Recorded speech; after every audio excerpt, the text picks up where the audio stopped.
വചനം പറയുന്നു, ചതഞ്ഞ ഓടയെ ഒടിച്ചു കളയാത്ത ദൈവം, പുകയുന്ന തിരിയെ കെടുത്തിക്കളയാത്ത ദൈവം.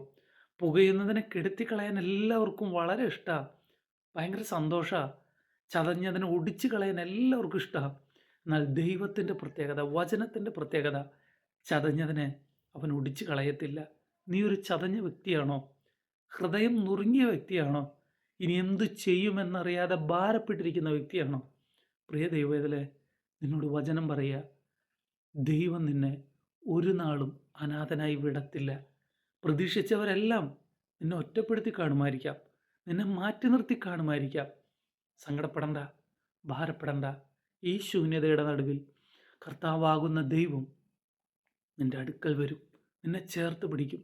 ചേർത്ത് പിടിക്കുന്നത് തകർത്ത് കളയാനല്ല, മറിച്ച് തോറ്റു എന്ന് വിധി എഴുതിയിടത്ത് നിന്ന് നിന്നെ എഴുന്നേൽപ്പിച്ച് പുതുജീവൻ നൽകി ദൈവിക സാക്ഷ്യമാക്കി നിന്നെ മാറ്റാൻ വേണ്ടിയിട്ടാണ്. അതുകൊണ്ട് ധൈര്യമായിരിക്കുക. എന്നുള്ള ഒറ്റപ്പെടലുണ്ടല്ലോ, റിജക്ഷൻ ഉണ്ടല്ലോ, ആരും കൂടെയില്ലാത്ത അനുഭവം, ഇതെല്ലാം നന്മയ്ക്കാണ്. ധൈര്യമായിട്ടിരിക്കുക. യേശു കർത്താവ് വചനത്തിൽ പറഞ്ഞതുപോലെ അവൻ നിന്നെ ഒരു നാളും അനാഥനായി വിടത്തില്ല. ധൈര്യമായിട്ടിരിക്കുക. കർത്താവുണ്ട് കൂടെ. God bless you. ആമേൻ.